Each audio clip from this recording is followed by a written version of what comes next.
Hechos que dan de qué hablar. Gladys en Éxitos.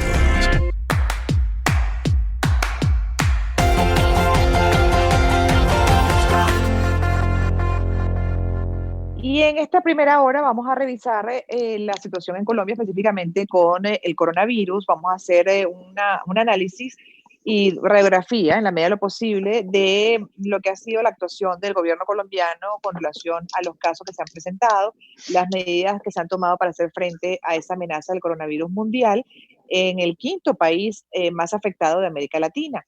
El primer caso de la pandemia de coronavirus, particularmente en Colombia, fue confirmado el 6 de marzo de 2020.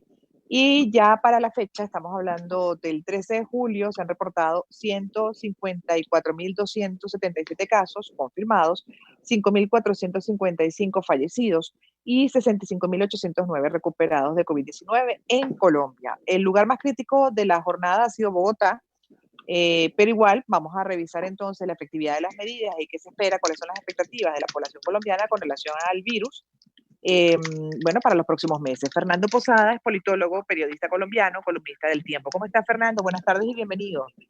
Gladys, buenas tardes desde la ciudad de Bogotá. Un gusto poder estar con ustedes y bueno, aquí pendiente de poderles contar un poco cómo está la situación en Colombia, que desde luego no es fácil, pinta un panorama complejo para las semanas que vienen.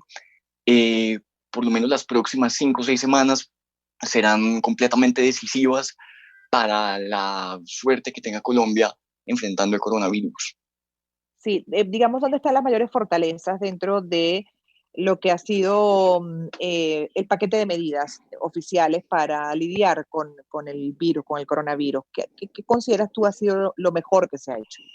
Bueno, Colombia fue uno de los primeros países en tomar una medida de cuarentena, aun cuando la amenaza del virus era realmente baja en esos días, desde el mes de marzo, cuando apenas se habían detectado los primeros casos en el país. Colombia, digamos, fue muy rápido en tomar la medida de la cuarentena. Desde entonces llevamos en medidas de cuarentena. En ciertas temporadas son un poco más flexibles y desde esta semana, precisamente desde ayer, en varias ciudades del país, la cuarentena vuelve a ser más estricta, es decir, se restringen mucho más los derechos a la movilidad dentro de la ciudad, a las actividades por parte de ciudadanos. Por una época se había, por ejemplo, autorizado la salida a hacer deporte. Todo eso por ahora queda nuevamente en pausa en una ciudad como Bogotá, teniendo en cuenta pues que los casos están aumentando recientemente.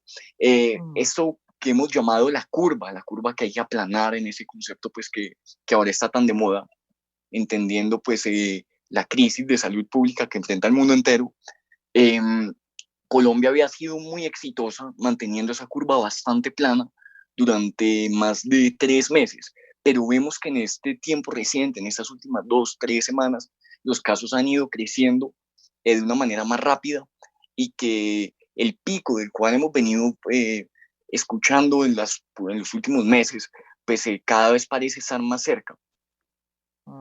¿A qué atribuyen que haya aumentado? Porque han tomado medidas, se ha hecho la cuarentena desde marzo, bueno, ha habido también por momentos pues, unas medidas más restrictivas en las ciudades, ¿no? Sobre todo en el caso de Bogotá, pero particularmente Sí. en este momento, ¿a qué atribuyen ustedes el aumento?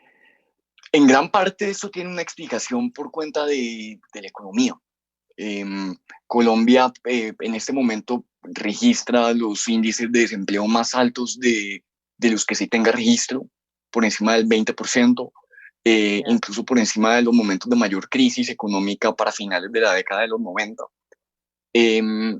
Con estos índices de desempleo, de cierres de negocios, de, digamos, una economía verdaderamente pasando por un momento complejo, pues cada vez es más la situación de hambre, de dificultades.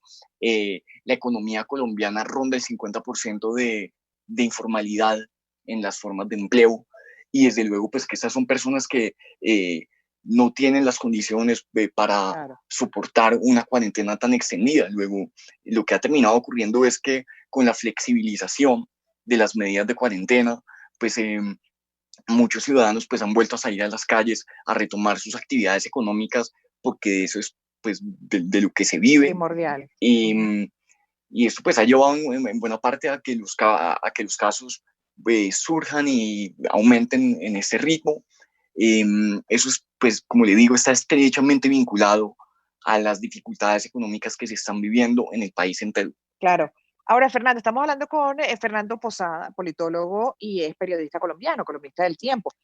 Con relación al tema de inevitable de tener que salir a la calle, porque, bueno, obviamente, pues el trabajo es para muchos urgente y es forma de vivir, o sea, evidentemente es base para todo. Entonces, la sugerencia que hacen los especialistas, por ejemplo, de la Organización Mundial de la Salud y en general los expertos ante ese escenario inevitable económico, que debe de una u otra manera sostenerse, mantenerse a pesar de la amenaza del coronavirus, es que la gente salga con conciencia, manteniendo el distanciamiento físico, la mascarilla, el lavado constante de manos. En el caso de Colombia, eso se ha entendido, buena parte de la población lo cumple, o pasa como en Venezuela también, que algunos sí, otros no. Pues lo que hemos visto en Colombia es que desde una etapa muy temprana se ha fomentado mucho el uso del tapabocas, cosa que cuando vimos que comenzó la emergencia, particularmente en Europa y en China, la instrucción de usar el tapabocas no era clara por parte de la Organización Mundial de la Salud. Aquí en Colombia, desde los primeros días de la pandemia, se ha fomentado mucho el uso del tapabocas, pero desde luego pues que existe y se registran todos los días también casos de irresponsabilidad por parte de algunos ciudadanos. No es la mayoría, no es lo que define la actitud ciudadana. Eh, Aquí también pues la única manera que podremos retomar la cotidianidad de alguna manera y reactivar la economía de a pocos es si somos conscientes que hay que volver a ir saliendo a lo que es esencial, con los cuidados necesarios, con todas las medidas que son exigidas. Eh, Se han inventado varias alternativas aquí en varias ciudades de Colombia, precisamente siendo conscientes de que es imposible, que no es viable mantener una cuarentena estricta, total, por los meses Cerrada. de los meses, como ha venido ocurriendo. En ese sentido, se han propuesto varias ideas distintas, por ejemplo, en la ciudad de Medellín, tener una cuarentena de 3 días a la semana y luego 4 días laborales, y de esa manera como lograr incentivar un poco la economía y luego volver a llevar a la gente a las casas, reducir de la máxima forma posible pues la interacción física, o también como lo que hemos comenzado el día de ayer en Bogotá, que es una forma de cuarentena por localidades de la ciudad, donde se van, digamos, alternando por localidades de la ciudad. En este momento 8 localidades están en cuarentena estricta, mientras que en otras sí se puede salir, se puede trabajar, Claro, igual que y en eso es por Venezuela 15 también. días, y en 15 días después de ayer, que fue que comenzó la medida, pues estas localidades, estas 8 localidades, podrán volver a flexibilizar un poco las medidas, y serán otras las que a su vez comiencen estas medidas más Sí. estrictas. Como le digo, todas estas políticas eh, han sido precisamente buscando que se preserve la vida, que se cuide, que se eviten las salidas innecesarias, y que al mismo tiempo pues que la economía no siga cayendo en esta crisis tan profunda en la que estamos. Porque ese es otro escenario también que no se puede descuidar, exactamente, porque la economía es fundamental para el mundo y bueno, hay que buscar los mecanismos para que pueda seguir la economía activa, evidentemente, ¿no? De una u otra forma, porque esa es fuente fundamental de vida para todos. Fernando Posada, es politólogo, periodista colombiano, columnista del Tiempo. Al regreso quisiera que habláramos de otras aristas dentro de la pandemia, particularmente en Colombia, porque una de las cosas que se ha buscado, entiendo, en buena parte de los países es tratar de alargar, digamos, prolongar la curva de contagio, porque pareciera, por lo que estamos viendo, que es como inevitable, ¿no? Que el grueso de la población tarde o temprano terminará contagiándose. Lo positivo es que el 80% sale, incluso dentro de ese 80% muchos son asintomáticos, pero, digamos, sale sin ningún tipo de complicación. Pero la situación es que se supone que están buscando alargar esa curva y prepararse los gobiernos y preparar los sistemas de salud para poder atender de una manera más efectiva y tratar además de que cuando lleguen esos contagios futuros, esté también el mundo mejor enterado de este coronavirus y poderlo tratar también de una forma mucho más efectiva. y rápida. Entonces yo quisiera que al regreso habláramos del sistema, particularmente de salud colombiano, que tanto se preparó durante la cuarentena, cómo está respondiendo a los casos que se presentan hoy. Y, por ejemplo, particularmente el tema de los vuelos comerciales. En el caso de Colombia, ¿eso continúa? Me lo comentarás por favor al regreso. Hechos que dan de qué hablar. Gladys en Éxitos.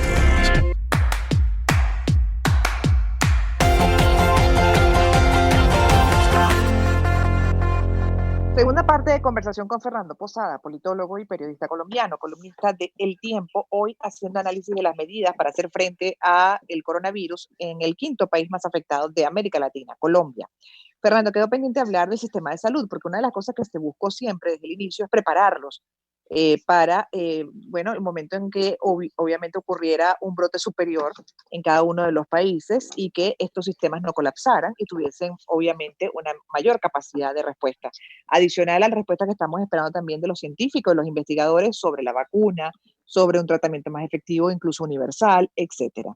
En el caso de Colombia, durante la cuarentena, ¿el gobierno colombiano logró prepararse mejor para estas circunstancias que están atravesando hoy o lo que pueda venir? Pues Gladys, es una respuesta muy compleja de dar porque básicamente todos los gobiernos del mundo en ese momento estaban pues intentando adaptarse de la mejor forma, prepararse. La demanda internacional, por ejemplo, por unidades de cuidados intensivos, por los ventiladores, pues es supremamente alta.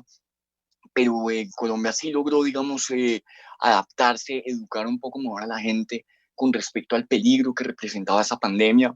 Recordemos que al comienzo de esto, para el mes de febrero, el mes de marzo, pues existía una conciencia internacional de que el coronavirus, si acaso, era como una gripa. Esa fue una tesis que se repitió por mucho tiempo y que resultó ser bastante nociva, no solamente pues en el caso colombiano, sino en el mundo entero. El gobierno colombiano fue muy exitoso demostrando que pues, es un peligro verdaderamente alto para la ciudadanía, con una capacidad de contagio altísima, con una tasa de mortalidad preocupante. Y pues el gobierno colombiano sin duda logró prepararse, nunca de la manera suficiente, siempre habrán dificultades. Y con respecto a otro de los temas, pues se tomaron medidas muy concretas y medidas muy fuertes, muy drásticas a niveles de la economía, a niveles de transporte. En Colombia los aeropuertos están cerrados desde el mes de marzo. El transporte terrestre está bastante limitado a nivel nacional.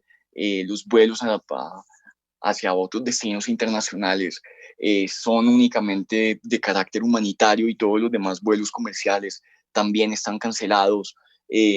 Luego se han tomado medidas bastante drásticas que han, por supuesto, han permitido reducir bastante la curva de los contagios, mientras por lo menos el sistema de salud se adapta un poco mejor, mientras se conoce un poco más sobre el virus, mientras se educa mejor a la ciudadanía con respecto al peligro de este virus. Ok, bueno, más o menos es la dinámica de muchos países, pero lo cierto es que sí, es altamente contagioso y lo estamos viendo, ¿no? Que pareciera que a pesar de las medidas, bueno, de esa campaña de prevención, pues tarde o temprano termina llegándole a muchísima gente. Y bueno, lo que hay que tratar en la medida de lo posible es que los sistemas de salud estén mejor preparados, tengan la capacidad de respuesta, evidentemente, y que conozcamos más del virus para saber cómo tratarlo de una forma más efectiva y rápida y evitar complicaciones o incluso fallecimientos, como lo hemos visto. Fernando, ya para terminar, así es, ya para terminar, Fernando Posada, politólogo y periodista, no quiero desaprovechar también este contacto para preguntarte sobre esto último del empresario colombiano, de Alex Saab, que el gobierno de Cabo Verde habría autorizado la extradición, pero falta que el tribunal también decida. Ahora el que lo va a representar, por ejemplo, es Baltasar Garzón, bueno, este abogado internacional conocido por muchos casos. Sí. ¿Qué se dice en Colombia sobre esto? ¿Qué tanta expectativa hay sobre esa extradición de Alex Saab? Porque en Venezuela sí hay bastante expectativa sobre la extradición. Bueno, lo más importante y que no era tan claro que pudiera ocurrir fue pues efectivamente lo que hemos conocido en horas recientes, que Cabo Verde notificó a Estados Unidos que se acepta ese proceso de extradición, que no estaba completamente, digamos, no se daba por sentado que fuera a ocurrir. Son muchas las verdades que conoce Alex Saab, que puede contar, sobre el régimen de Nicolás Maduro, sobre la corrupción desbordada que ha conocido el régimen. En Colombia hay mucha expectativa, sobre todo por entender un capítulo también que debe abrirse con respecto a este tema, y es quiénes son también los colaboradores en términos económicos del régimen de Maduro. Este es un capítulo especialmente desconocido hasta la fecha, y que sin duda Alex Saab debe conocer bastante sobre el tema, debe tener mucho por contar, y sin duda pues en el escenario de ser extraditado pues sería un golpe durísimo para el régimen de Nicolás Maduro. Bueno, y para Colombia también, porque él ha tenido vínculos sospechosos también con ciertos sectores allá, ¿no? En Colombia, incluso el sector político, entiendo, y bueno, al final creo que muchos pueden temer de la información que comparta allá o acá. Sí, claro, y además teniendo en cuenta que Colombia y Venezuela comparten una frontera tan inmensa, que comparten una economía tan sólida, pues, que ha sido pues, a lo largo de la historia, ha sido tan dependiente para ambos lados. Y en ese sentido, pues sin duda alguna, esa economía tan cercana, pues lo que ha llevado a hacer es que el régimen de Maduro, sin duda alguna, tenga colaboradores, bueno, tenga una red de colaboración también del lado colombiano, que es fundamental entender quiénes son, si están, por ejemplo, metidos en la política, si están metidos en los sectores industriales, y esa información la debe conocer Alex Saab, y ahora hay que esperar a ver qué tanto va a contar, y que sea desde Estados Unidos donde va a contarlo. Pues, bueno, eso se espera, pero Baltasar Garzón ha sido contratado para ser el abogado, así que veremos qué ocurre, qué va pasando en este caso en particular que le interesa a Colombia, a Venezuela, a Estados Unidos y en general también creo que al mundo, porque al final tendría vínculos con diferentes países este empresario colombiano que es relativamente joven, pero bastante que se ha movido y bastante dinero que ha hecho, según reportan quienes lo han investigado. Pero bueno, Fernando, gracias. Le seguiremos atentos a lo que ocurre en Colombia, porque además, bueno, el régimen venezolano, Maduro en particular, lo llamó a lo que estamos viviendo aquí en Venezuela, la pandemia particular, la epidemia en Venezuela, virus colombiano. Así que tan cerca estamos que hasta le pusieron el nombre de ustedes a lo que padecemos acá, que al final de cuentas es consecuencia de esa dinámica mundial. Gracias, Fernando. Fernando Posadas, politólogo, periodista colombiano, columnista del Tiempo, haciendo análisis de las medidas para hacer frente a la amenaza del coronavirus en el quinto país más afectado de América Latina, Colombia. Tenemos que hacer una pausa, en breve volveremos. Gracias, Fernando. Gladys, muchas gracias a ustedes, un saludo para toda la audiencia y muchas gracias. Gracias.